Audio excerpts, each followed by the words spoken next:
Happy lunch hour, guys. Yes, I know. Third video today already. We're at lunchtime.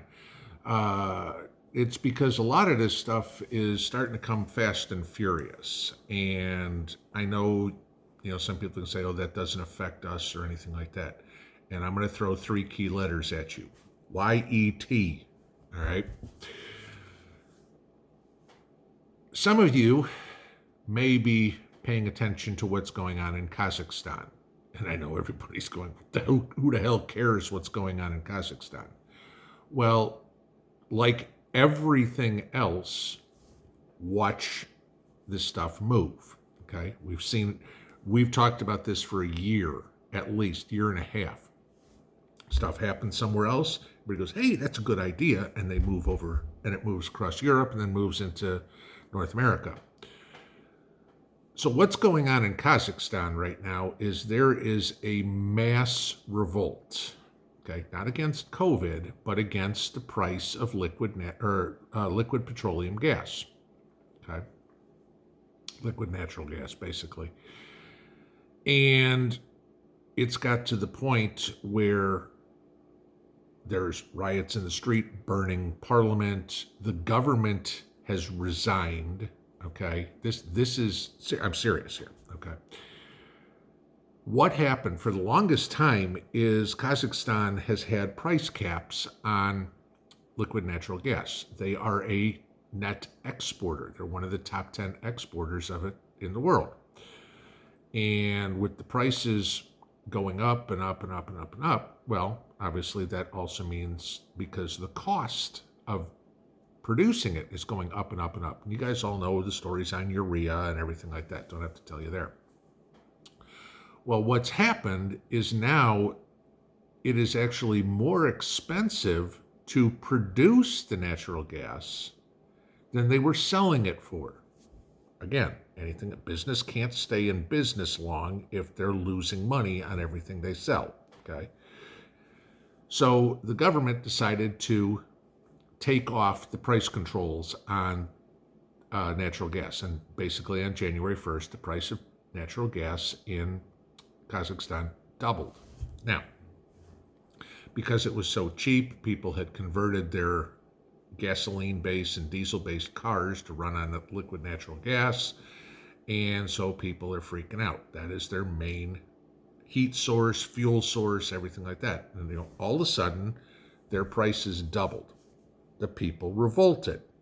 Now, go in, they start attacking Congress, or their version of Congress, Parliament, or whatever it would be.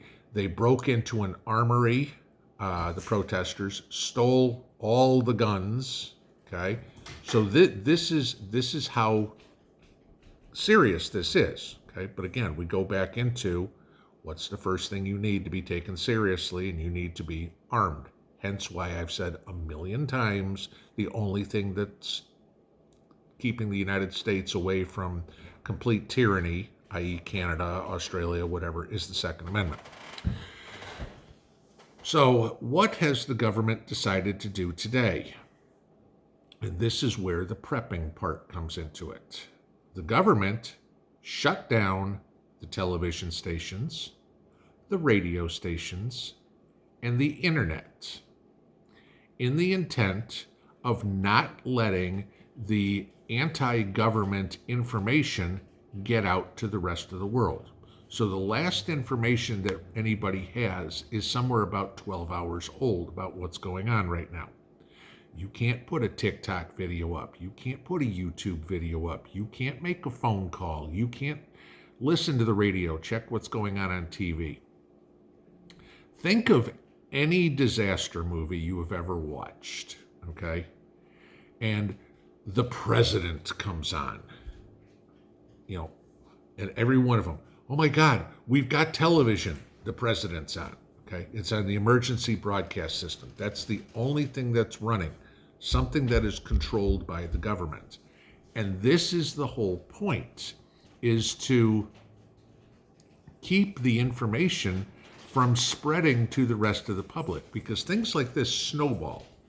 There's a protest going on in one city about this, a bunch of people in the next city hear about it, and they start picking up on it.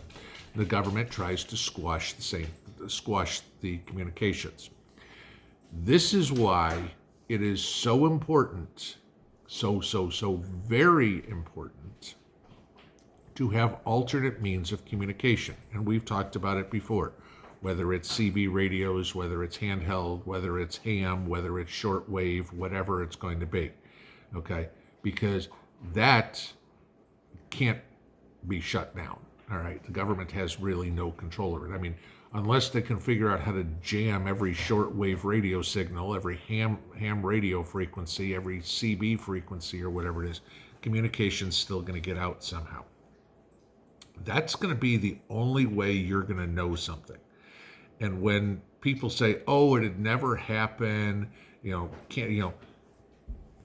government in Kazakhstan has just shut down everything: TV, internet, radio, poof. Okay. Now, smaller countries than most of us. It's a smaller country than most of us live in, with not as many TV stations, not as many radio stations, but there's still freaking one internet. Okay. We all know the U.S. media, television and radio, is completely run by the left. We all know that the internet is completely run by the left. You tell me, if all of a sudden something like that happened in Washington and Potato Joe gets on the phone with, I don't know, Mark Zuckerberg, or whatever this new Yahoo's name is at Google or something, and says, "Shut it down," they're going to go, yes sir, no problem, we'll do whatever you say. Okay, just make sure we keep getting our money. I want my island. That'll happen. Call up the radio, ABC, NBC, CBS, poof, click, off. Okay, and that will be the first way that they try to squash any sort of uprising. They will not allow the word to get out. And again, here is an exact scenario on how this plays out. Okay, they haven't, not shooting people in the streets yet. They're trying to stop the conversation.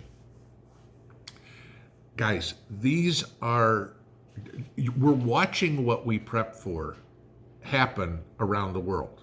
Like I said earlier today, food in China. Now we're talking about communication in Kazakhstan. All right. I talked an hour or so ago about silliness on water in the United States. Let's start thinking about all those things that we prep for: food, water, communications, security. I think I've covered them all today, haven't I? And we're only at lunchtime. Who knows? Just keep your eyes and ears open, guys. The news out of the world is running fast and furious. I'm trying to keep up with it as best I can and get you whatever information I can. But, please watch what's going on, because as you all know, things are moving faster and faster every day. Until next time, Pinball out.